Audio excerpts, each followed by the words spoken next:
Close your eyes for a moment and feel it. That familiar hum of anxiety that lives just beneath the surface of modern financial life. You see it in the frantic flashing numbers of the stock market ticker, a relentless digital pulse that dictates our collective mood. It's the knot in your stomach when you open your investment app, a silent prayer whispered before the screen refreshes. We are told this is the path to wealth, this chaotic, unpredictable sea of red and green. But what if this frantic energy, this constant state of reaction, is not the path to riches, but a gilded cage for our peace of mind, a sophisticated prison for the soul? We are taught to be warriors in this arena, armed with algorithms, charts, and the latest breaking news. We chase whispers of the next big thing, terrified of missing out, equally terrified of losing everything. This relentless pursuit leaves us breathless, our decisions dictated not by wisdom, but by the twin tyrants of fear and greed. We become puppets, our strings pulled by market volatility and the chorus of panicked voices on financial news channels. We have built a world of incredible financial complexity, yet we have forgotten the most crucial element of the equation, the state of our own mind. But imagine, for a moment, a different kind of investor. One who stands calmly amidst the storm, unswayed by the crashing waves of market sentiment. This investor possesses an ancient armor, a shield forged not in data but in logic and self-control. They see the chaos for what it is, external noise, separate from their internal state of being. This is the Stoic investor, a figure who understands that the true battlefield is not the market, but the mind. And on this battlefield, they have an unbeatable strategy, a philosophy that has weathered empires and ages. This journey we are about to embark on is not about a secret stock tip or a get-rich-quick scheme. It is far more valuable than that. It is the pursuit of an unshakable financial foundation built upon the timeless wisdom of the great Stoic philosophers, Seneca, Epictetus, and the Roman emperor himself, Marcus Aurelius. We will learn how to apply their ancient logic to the volatile world of modern markets, transforming not just our portfolios, but our entire relationship with money, wealth, and the very concept of a good life. This is where your transformation begins. The principles we will uncover are simple in their telling, yet profound in their application. They offer a way to navigate financial uncertainty with a calm and rational mind, to build wealth not as an end in itself, but as a tool for a life of virtue, purpose, and genuine freedom. We will learn to separate what we can control from what we cannot, to prepare for financial hardship without succumbing to fear, and to find opportunity and wisdom even in our greatest losses. This is the path to becoming truly rich in spirit and in substance. Before we delve deeper into this ancient treasury of wisdom, I ask for a small but powerful action from you. If this quest for financial peace and mental clarity resonates with you, please take a moment to click the like button and subscribe to our channel. It is a simple gesture, but it signals to the world and to us that there is a hunger for a different kind of financial conversation. You are not just boosting a video, you are casting a vote for wisdom over noise, for tranquility over anxiety in our collective financial lives. Your subscription is the fuel for our mission. It allows us to continue creating this space, a sanctuary where we can explore these profound ideas together. Every new subscriber is another voice joining the chorus, another mind seeking to break free from the chains of financial anxiety. You are becoming part of a community of modern seekers, individuals dedicated to building not just wealth, but a resilient and virtuous character. Thank you for helping us grow this movement, this modern school of financial philosophy. Let us first examine the mind of the typical modern market participant, what we might call the unstoic mind. This mind is a tempest of raw, unchecked emotion.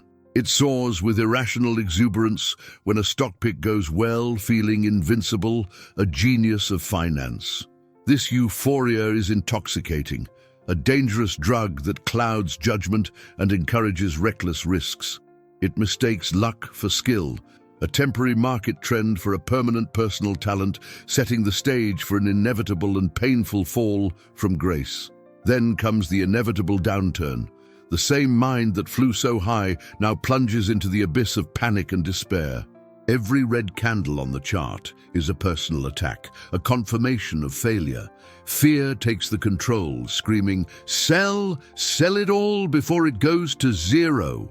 This is the state where catastrophic decisions are made, where life savings are wiped out not by the market itself, but by a visceral, uncontrolled reaction to it. This emotional whiplash is the engine of wealth destruction, a self-inflicted wound repeated by millions every single day. Consider the seductive glow of online betting apps or the hypnotic digital spin of a virtual roulette wheel. These are the modern arenas where the unstoic mind is most brutally exposed. They are engineered to exploit our cognitive biases, to give us the illusion of control, while we are in fact slaves to random outcomes. The small wins deliver a dopamine hit, wiring our brains to chase the next one, while the losses are explained away as near misses, fueling the belief that the next big win is just around the corner. The great Stoic teacher Epictetus provided the master key to unlock this prison of our own making over 2,000 years ago. He gave us the dichotomy of control, a concept so powerful it can revolutionize your entire financial life overnight. He stated simply, "Some things are within our power, while others are not. Within our power are our own judgments, our impulses, our desires, our actions. In short, our own mind and how we choose to respond to the world around us. That is the beginning and the end of our domain. Everything else, Epictetus taught, is not within our power. This includes the stock market's daily movements, the pronouncements of the Federal Reserve, the global economy, the success or failure of a company's next product launch. It includes our own health, our reputation, and the actions of others.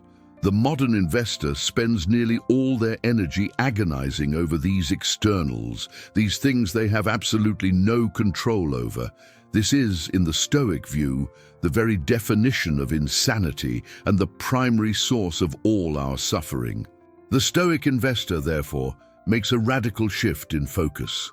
They consciously and deliberately withdraw their emotional investment from market outcomes. They do not waste a single moment of precious energy worrying about whether the S&P 500 will go up or down tomorrow. They understand this is like worrying about the direction of the wind or the rising of the sun. It is an external event, completely indifferent to their hopes and fears. Their focus shifts entirely inward to the things they can and must control. What can the Stoic investor control? They can control their savings rate. They can control their asset allocation strategy. They can control their research process and the criteria they use to select an investment. They can control their automatic investment schedule, their commitment to consistency. Most importantly, they can control their reaction to market events. They choose to respond with reason, not with fear. They choose to see a market crash not as a catastrophe, but as a sale, a discount on quality assets. This mental shift is the difference between being a passenger tossed about on a stormy sea and being the captain of your own ship, calmly holding the tiller. The storm still rages. The Stoics were realists, not optimists, but the captain is not the storm. The captain's job is to navigate the vessel with skill and virtue, regardless of the weather. Your portfolio is your vessel. Your mind is your captain. You must train your captain to remain steady, focused, and rational, especially when the waves are highest and the sky is darkest. Let's be honest, this goes against every instinct we have. We are wired to react, to fight, or to flee. Financial news is designed to provoke this reaction, to keep us glued to the screen with breathless urgency. But the Stoic path is one of conscious unwiring. It's a deliberate practice, a daily training of the mind to pause, to take a breath, and to ask a simple question before acting. Is this thing that is causing me anxiety within my control or not? The answer will set you free. Think of the gambler. convinced they can feel when a slot machine is due to pay out. They are placing their hope in in a random number generator they cannot influence. The Stoic investor, by contrast, places their trust in their system, in their discipline, the internal factors they command. They are not gambling, they are executing a rational long-term strategy. The emotional highs are muted, but more importantly, the devastating emotional lows are eliminated entirely. This is the path to sustainable, peaceful wealth. This is not a call to be emotionless, like a robot. The Stoics were not unfeeling. They felt fear, anger, and grief, just as we do. The difference was that they did not assent to these emotions. They did not let them dictate their actions. They observed their fear as a passing cloud, acknowledged it, and then proceeded to act based on logic and virtue. You can feel the fear of a market correction, but you don't have to act on it. Your feelings do not have to become your financial advisors. Every time you choose to stick to your investment plan during a downturn, you are practicing this Stoic principle. Every time you ignore a hot tip from a friend and stick to your own research, you are strengthening your internal citadel. You are declaring that your financial destiny will be shaped by your own reasoned choices, not by the chaotic whims of the world or the emotional contagions of the crowd. This is the first and most crucial step in becoming a true Stoic investor. The logic is irrefutable. You cannot control the market. You can only control your response to it. So where should you invest your time, your energy, and your focus? The Stoic answer is clear. Invest in your own character. Invest in your own discipline. Invest in your own tranquility. This internal investment will pay dividends far greater than any stock. And unlike the market, it is a return that no one can ever take away from you, a treasure stored safely within. Now let us turn to the second powerful tool in the Stoic investor's arsenal, a practice championed by the philosopher Seneca. He called it premeditatio malorum, the premeditation of evils. It is a concept that seems morbid or pessimistic at first glance, but it is in fact one of the most powerful techniques for building unbreakable psychological and financial resilience. It is the practice of actively and in great detail imagining the worst-case scenarios that could befall you. Most of us spend our lives trying to avoid thinking about negative outcomes. We push them to the back of our minds, hoping they will never materialize. The result, Seneca would argue, is that when they inevitably do arrive, they strike us with the full force of shock and surprise. We are unprepared, emotionally and practically. The unexpected blow shatters our composure and leads to panicked, irrational decisions. The premeditated mind, however, cannot be so easily broken by fortune. So how does the Stoic investor practice this? They sit down in a quiet moment and say to themselves, what if the market crashes by 50% tomorrow? What if my largest holding goes bankrupt? What if I lose my job and have no income for a year? They don't just glance at this possibility, they live it in their imagination. They feel the fear, they visualize the depleted account balance, they walk through the practical steps they would need to take. What does this seemingly negative exercise accomplish? First, it desensitizes you to the fear. By confronting the monster in your imagination, it loses much of its power to terrify you in reality. You have faced the demon and survived. It removes the element of shock, which is often more damaging than the event itself. As Seneca wrote, what is quite unlooked for is more crushing in its effect, and unexpectedness adds to the weight of a disaster. You are removing the power of the unexpected. Second, and more practically, it forces you to prepare. As you visualize a job loss, you are naturally prompted to ask, do I have a sufficient emergency fund? Is it liquid enough? How would I reduce my expenses?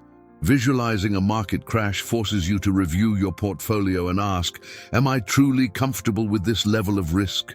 Am I diversified enough to weather such a storm?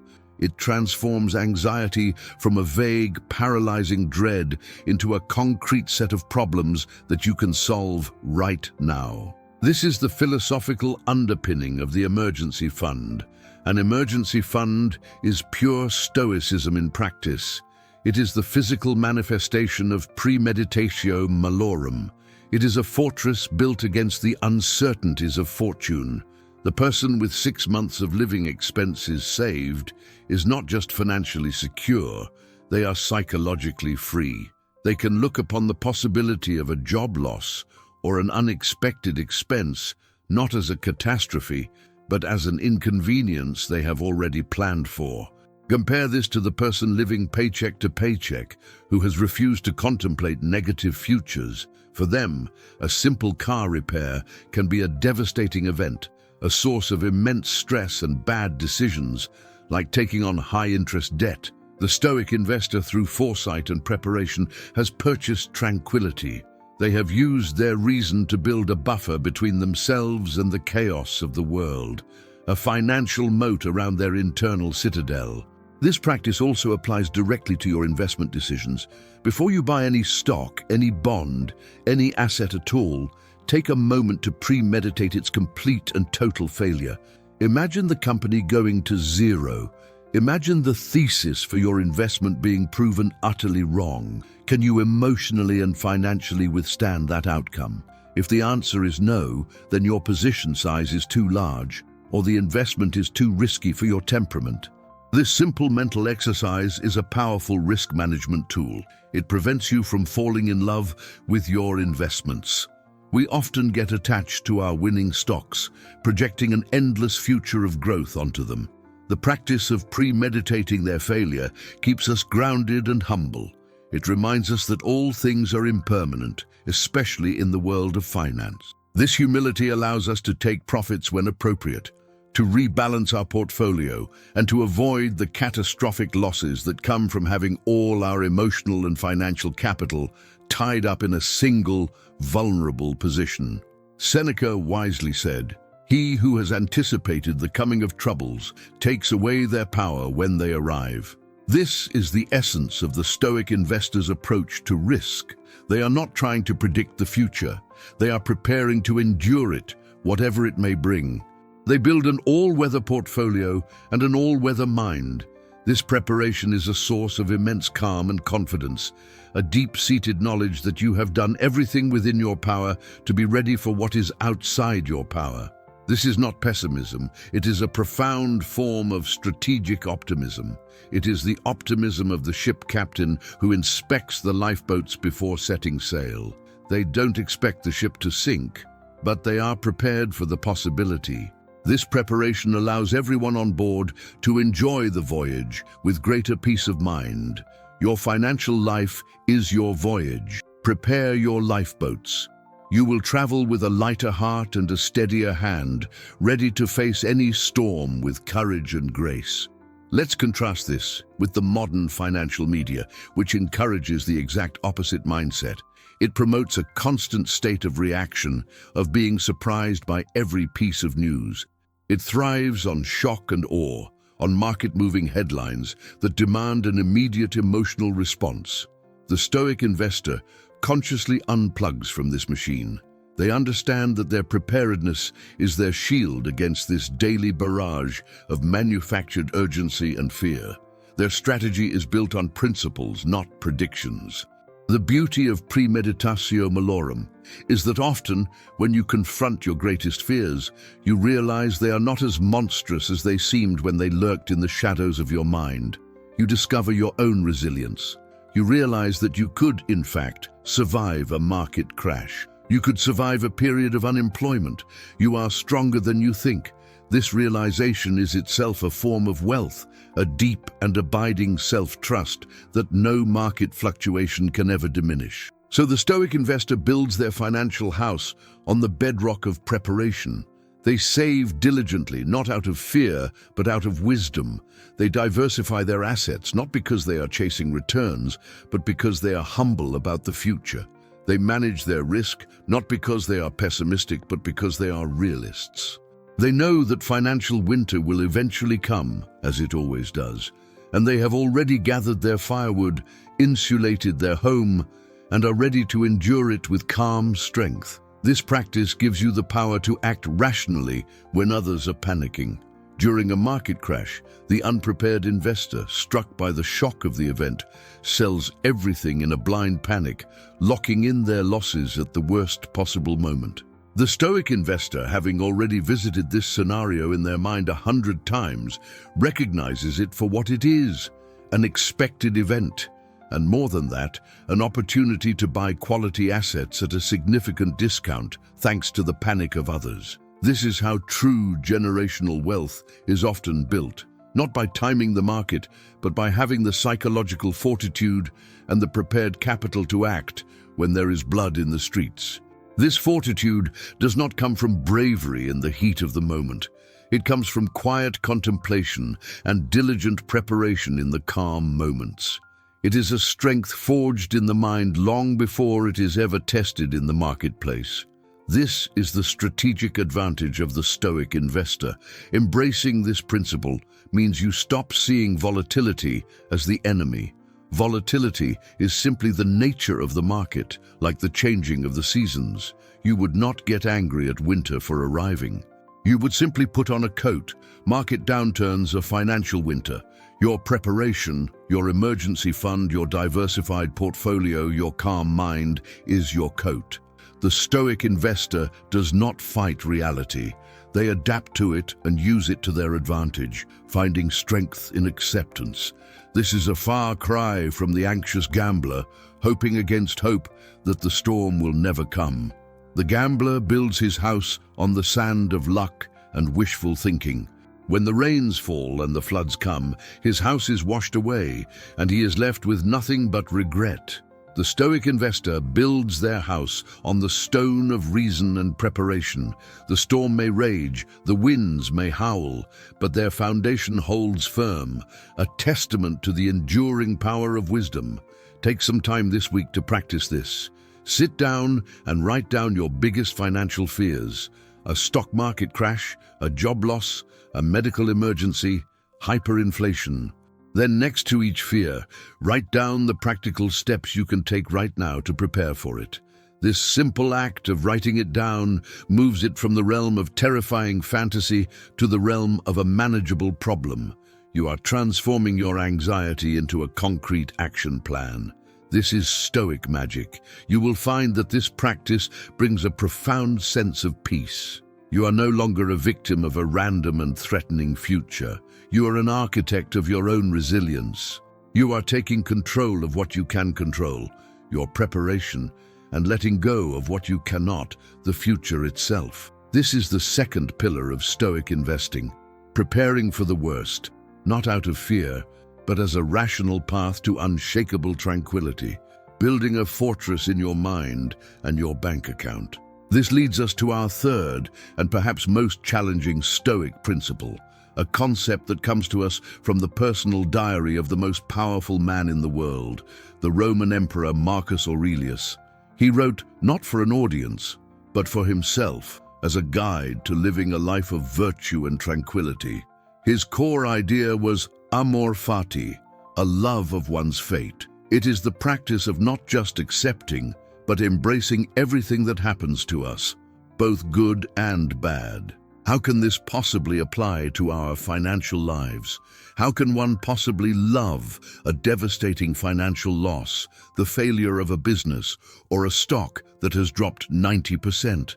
This sounds absurd, even insulting to the rational mind. But the Stoic logic is subtle and deeply powerful. It is not about pretending that a loss is a good thing. It is about seeing everything that happens as raw material for the practice of virtue. It is about understanding that the obstacle itself is the way. Marcus Aurelius wrote, "The impediment to action advances action. What stands in the way becomes the way." Imagine a fire. If you throw a small, weak obstacle onto it, you might extinguish it. But if you throw a large log onto a roaring blaze, the fire consumes the obstacle and burns even hotter and brighter. Your will, your character, Marcus argued, should be like that fire. It should be able to take any obstacle, any misfortune, and use it as fuel. So, you've suffered a major investment loss. The unstoic mind reacts with anger, regret, and self-pity. Why did this happen to me? I made such a stupid mistake. It's not fair. This reaction is understandable, but it is also completely useless. It solves nothing. It only deepens the wound and clouds the mind, preventing any useful learning from taking place. The mind becomes trapped in a loop of resentment, unable to move forward, a prisoner of the past. The Stoic investor, practicing amor fati, takes a different path. They accept the reality of the loss completely. The money is gone. That is a fact of the universe now. Fighting this reality is as pointless as arguing with gravity. Once this acceptance is achieved, a new question can be asked. How can I use this? What virtue can I practice in this moment? What can this loss teach me? The event is no longer just a loss. It has become a curriculum. Perhaps the loss teaches you humility, shattering the illusion that you were an investing genius. This is an incredibly valuable lesson, one that can save you from far greater losses in the future caused by hubris. Perhaps it teaches you the importance of proper diversification, a lesson you will now never forget. Perhaps it teaches you about your own risk tolerance, revealing that you were not as aggressive an investor as you thought you were. These lessons are a form of wealth in themselves. To love your fate, in this context, means to love the lessons that your losses bring you. You can be grateful for the experience, not because you enjoyed losing money, but because the loss made you a wiser, stronger, and more humble investor. You have turned poison into medicine. The obstacle, the financial loss, has become the way forward to greater wisdom. This is the alchemy of the Stoic mind, transforming the lead of misfortune into the gold of character. This is not easy. It requires immense mental discipline. It is a practice, not a perfect state of being. But it is a worthy goal. It means that no market event can truly defeat you. If the market goes up, you benefit financially. If the market goes down and you suffer a loss, you benefit by learning a valuable lesson and having an opportunity to practice resilience and wisdom. You have rigged the game in your favor. No matter what the external world does, you win the inner game. Think about the story you tell yourself about your financial journey. Is it a story of victimhood and regret, full of if-onlys? If only I hadn't bought that stock. If only I had sold at the peak. Or can you reframe it as a hero's journey, a story of challenges met, lessons learned, and wisdom gained through hardship? Amor fati is the act of consciously choosing the second story, of becoming the author of a triumphant narrative, regardless of the plot twists. This is a journey we are all on, filled with unique challenges and setbacks. The path of the Stoic investor is not a solitary one. It is strengthened by shared experience and collective wisdom. And so, I have a question for you. Think about the most difficult financial lesson you have ever had to learn. What was the loss or mistake that taught you the most? I invite you to share that story in the comments below. Let us create a space where we can learn from each other's obstacles. By sharing your story, you are not just helping yourself to process it, you are potentially helping someone else avoid the same mistake or find strength in their own current struggle. You are turning your personal obstacle into a guidepost for others. You are practicing amor fati on a community level, transforming past pains into a collective library of wisdom. Let's build that library together, right here, in the comments section. Your story matters, and we are here to listen and learn from it. This principle of loving your fate protects you from the poison of envy. When you see someone else posting about their incredible gains on a speculative asset, the unstoic mind is filled with envy and regret. Why didn't I buy that? The Stoic mind understands that this other person's path is not their own. Their fate is their fate. Your fate is yours, with all its unique challenges and opportunities for growth. You stay focused on your own journey, on your own lessons. It also frees you from the burden of trying to predict and control the uncontrollable. You accept that you will make mistakes. You accept that there will be market crashes and recessions. You accept that some of your investments will fail. These are not possibilities to be feared. They are certainties to be embraced as part of the journey. You welcome them as opportunities to test your philosophy, to strengthen your character, and to deepen your wisdom. Marcus Aurelius would often remind himself to accept the things to which fate binds you, and love the people with whom fate brings you together, but do so with all your heart. We can adapt this for our financial lives. Accept the market conditions to which fate binds you, and love the lessons that your portfolio brings you, but do so with all your mind. See every event, positive or negative, as a necessary part of your unique and valuable financial education. So, the next time you look at your portfolio and see a sea of red, take a deep breath. Instead of letting panic or regret take over, ask the Stoic question, how can I use this? What is this teaching me? How can this make me a better investor and a stronger person? This simple reframing can turn moments of great financial stress into moments of profound personal growth. You are no longer a victim of the market. You are its student, and every lesson makes you richer. This leads us to the final and most profound pillar of Stoic financial wisdom. It is the very heart of the philosophy, the ultimate redefinition of wealth. For the Stoics, there was only one true good in this world, and it wasn't money or fame or power or pleasure. The sole good was virtue, things like wisdom, justice, courage, and temperance. Everything else, money, health, reputation, they classified as indifference. They are not good or bad in themselves. They are merely raw material for the practice of virtue. This is a radical and countercultural idea. Our society screams at us from every screen that wealth is the ultimate goal. The number in your bank account becomes the measure of your worth as a human being. We are conditioned to chase more, a bigger house, a faster car, a more luxurious vacation. The Stoics would look at this frantic chase and see a profound misunderstanding of reality, a tragic case of mistaken identity where we confuse the tools of life with the purpose of life. Money, for the Stoic, is a preferred indifferent. It is better to have it than not, because it can be used as a tool to practice virtue more effectively. You can use money to provide for your family, justice, to support your community, generosity, to free up your time to study philosophy, wisdom, and to insulate yourself from the temptations of desperation, temperance. But the money itself is not the good. The good is how you use it. A fool with a fortune is still a fool. This recentering of your values is the key to escaping the hedonic treadmill.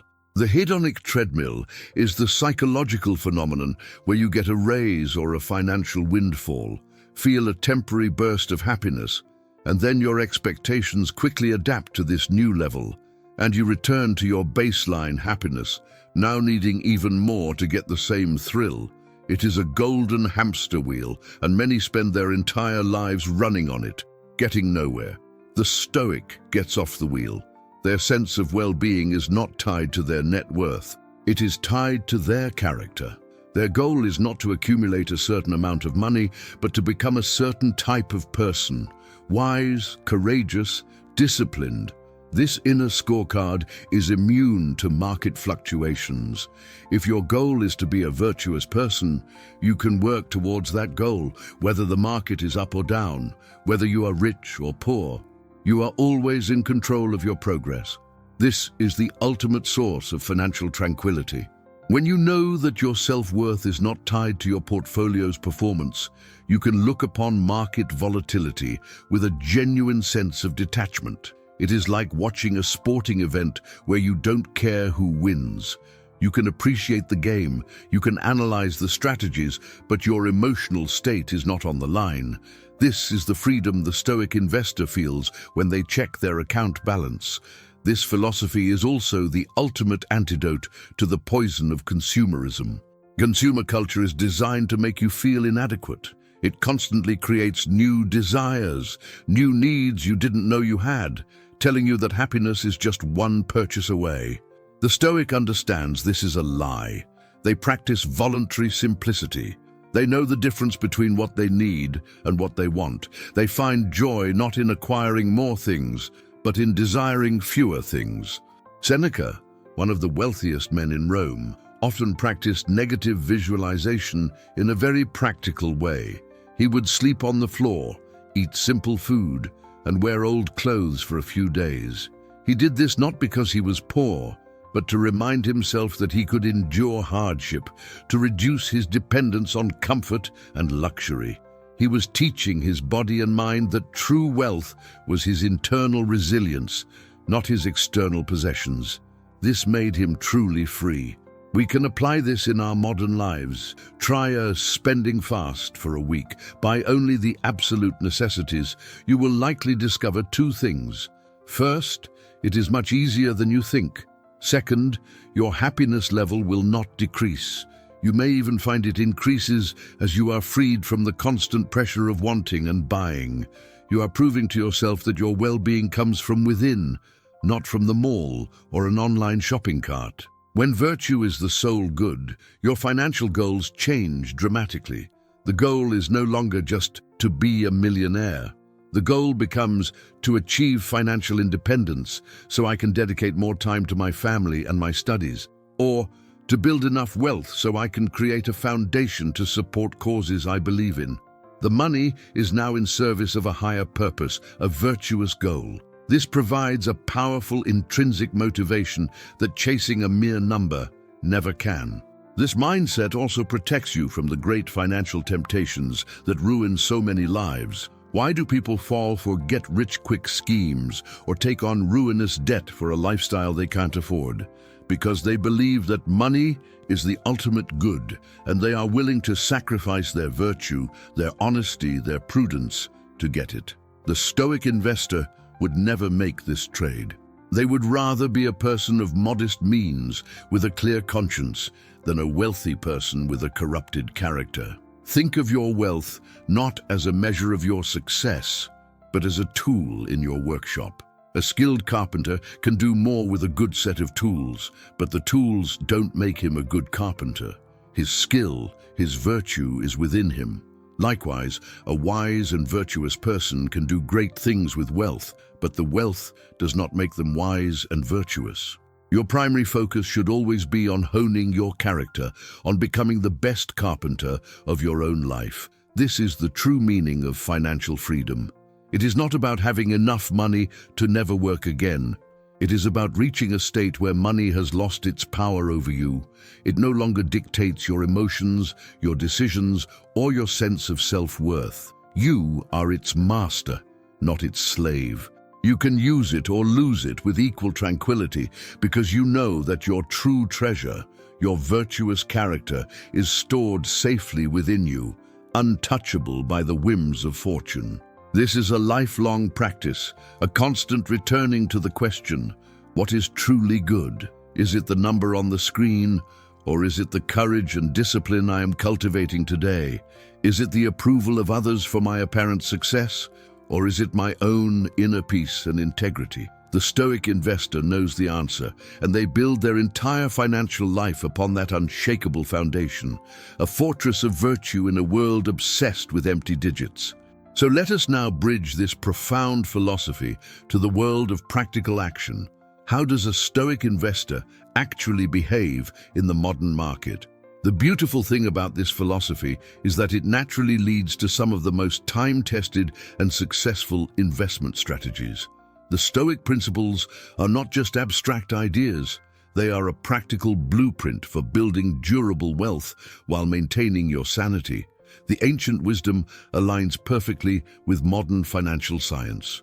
Consider the practice of dollar-cost averaging, the strategy of investing a fixed amount of money at regular intervals, regardless of the market's ups and downs. This is pure Stoicism in action. It is a system that enforces discipline and removes emotion from the decision-making process. You are not trying to time the market, which is an external you cannot control. You are focusing on what you can control, your consistent, disciplined saving and investing habits. When the market is high, your fixed investment buys fewer shares. When the market is low, the same fixed investment buys more shares. This simple, automated process prevents you from acting on fear or greed. It stops you from investing too much at the euphoric peaks and from being too scared to invest at the pessimistic bottoms. It is a humble admission that you do not know where the market is going and a commitment to a rational system over your own flawed emotional impulses. Now think about the choice of what to invest in. The Stoic values humility and an understanding of one's own limitations. This leads them naturally towards strategies like investing in low-cost, broadly diversified index funds. Buying an index fund is a powerful act of Stoic humility.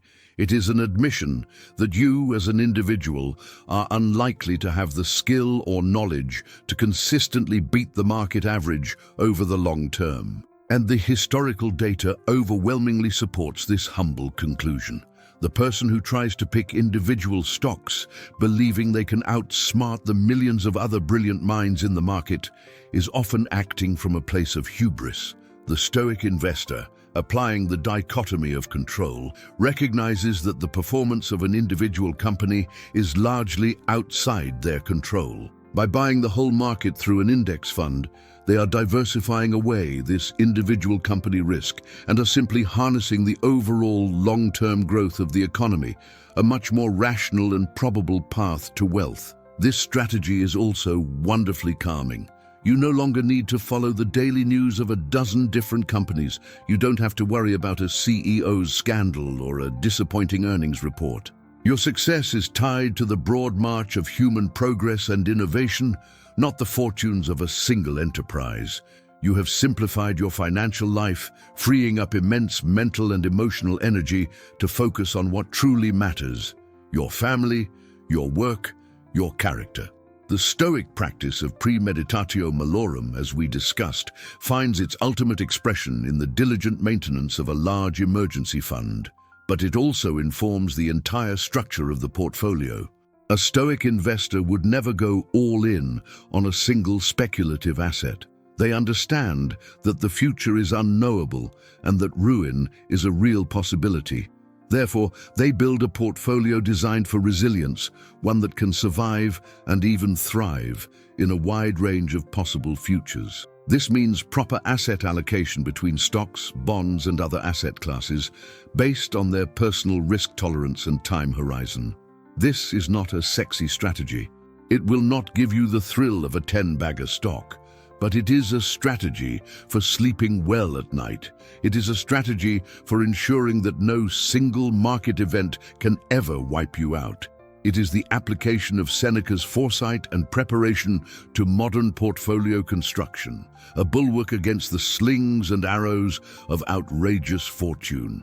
Let us also consider the Stoic view on debt. The Stoics prized freedom above all else, especially freedom from mental disturbance.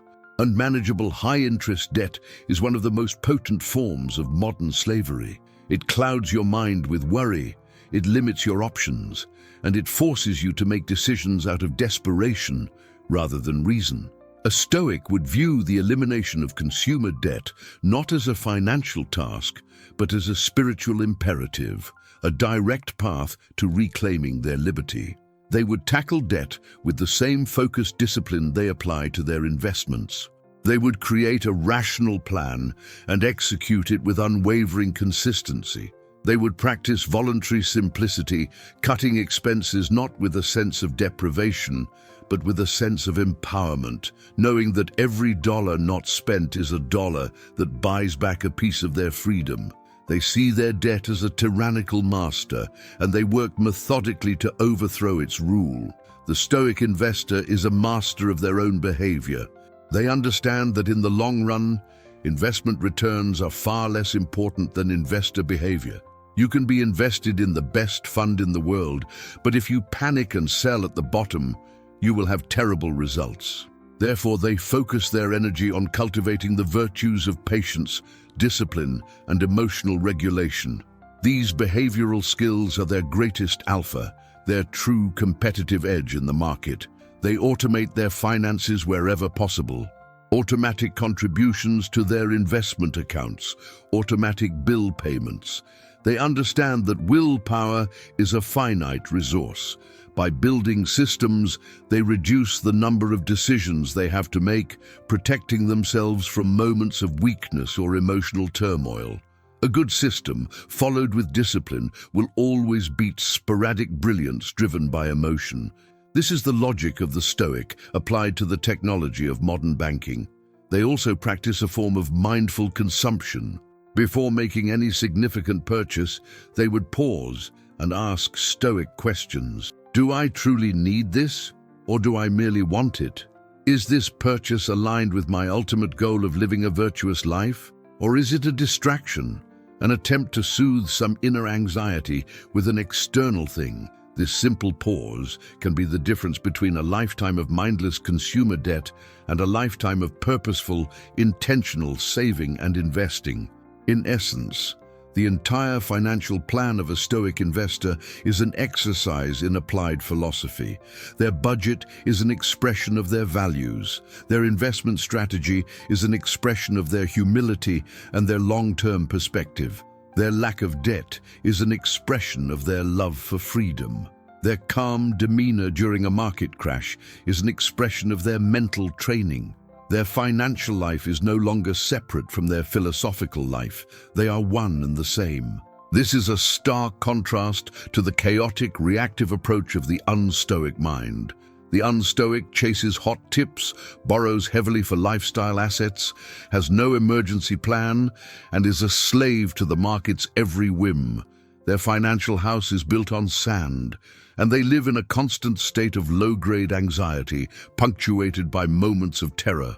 The Stoic has built their house on the rock of virtue and reason, and they live within the calm walls of their inner citadel. So the path is clear. It is not about finding the next secret stock. It is about implementing these simple, powerful, and time-tested behaviors. Automate your savings. Invest in low-cost, diversified funds. Build a robust emergency fund. Eliminate high-interest debt. Practice patience, and above all, focus on what you can control: your own actions, your own discipline, your own character. This is the practical, actionable blueprint for becoming a successful and serene Stoic investor. Let us now bring our journey full circle. Let's revisit that person we met at the beginning, the one hunched over their phone, their stomach in knots, their heart pounding as they watched the flickering lights of the market. They were a slave to their emotions, a puppet of the day's financial news. Their sense of well-being rose and fell with the price of an asset they could not control. Their life was a roller coaster of fear and greed, a frantic search for wealth that only led to more anxiety. Now, after a journey through the wisdom of the Stoics, imagine a different person. This person wakes up in the morning and does not immediately check their portfolio. Their peace of mind does not depend on it. They know their financial plan is sound, automated, and built for the long term. They focus their morning energy on things within their control, a moment of quiet reflection, spending time with their family, preparing for a productive day of work. When they do eventually look at their investments, perhaps once a week or once a month, they do so with a sense of calm detachment. If the market is up, they feel a quiet satisfaction, but not euphoria. They know that good times, like bad, are temporary. If the market is down, they feel no panic. They see it as a normal part of the process, perhaps even an opportunity. They have premeditated this event, and they are prepared for it, both financially and psychologically. This person has fundamentally transformed their relationship with money. It is no longer their master, the source of their deepest fears and desires. It is now a tool, a resource to be managed wisely and unemotionally in service of a greater goal, a life of virtue, purpose, and tranquility. They have traded the frantic anxiety of the gambler for the quiet confidence of the sage. They are no longer playing the market's game. They are playing their own game, an inner game they are guaranteed to win. They walk through the world with a different posture. They are not tempted by the siren song of consumerism because they know that true happiness cannot be purchased. They are not envious of the flamboyant wealth of others because they have a different, more stable definition of what it means to be rich. They possess a quiet strength, an inner resilience that comes from knowing they have built their life on a solid foundation of wisdom and self-control. This transformation is not a gift bestowed by luck, it is earned. It is the result of daily practice, of consistently choosing reason over reaction, discipline over impulse, and long-term wisdom over short-term gratification. Each time they stick to their budget, each time they make their automatic investment, each time they calmly ignore a scary headline, they are laying another stone in the wall of their inner citadel. They are forging their character in the fires of the marketplace. They have learned to distinguish between what Seneca called the noise of the world and the signal of their own philosophy. The noise is the endless chatter of pundits, the daily volatility, the fear and greed of the crowd. The signal is the quiet, unwavering voice of reason within, reminding them of their principles, their goals, and the things that are truly under their control. The Stoic investor has trained themselves to tune out the noise and listen only to the signal. This person experiences a profound sense of freedom. It is not just the freedom that a healthy bank account can provide. It is a deeper freedom. The freedom from want, the freedom from fear, the freedom from envy, the freedom from regret. They have simplified their desires and in doing so have expanded their inner peace. They have discovered that the secret to having enough is not found in acquiring more, but in wanting less. They have applied the dichotomy of control, and it has liberated them. They have practiced premeditatio malorum, and it has made them resilient. They have embraced amor fati, and it has made them anti-fragile, able to gain from disorder. And they have centered their life on virtue as the sole good, which has given them an unshakable sense of purpose and a stable foundation for their self-worth. They have in essence become a financial philosopher king in the kingdom of their own life. This journey, from financial slave to Stoic sage, is available to every single one of us. It does not require a high income or a genius IQ.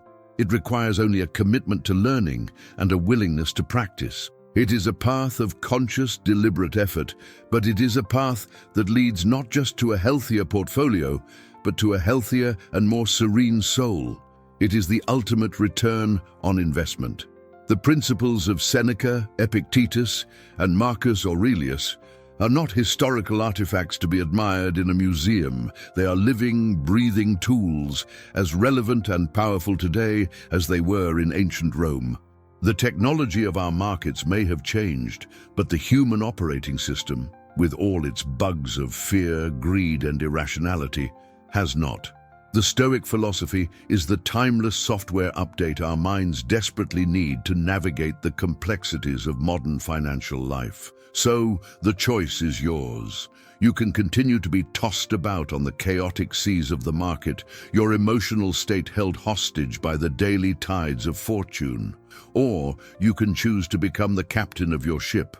You can choose to build your vessel with the sturdy timber of reason, to navigate with the compass of virtue, and to anchor yourself in the calm harbor of your own well-trained mind. You can choose to become the Stoic investor. The goal, in the end, is a life rich in what truly matters. Not a life filled with more things, but a life filled with more meaning. Not a life of frantic accumulation, but a life of purposeful contribution.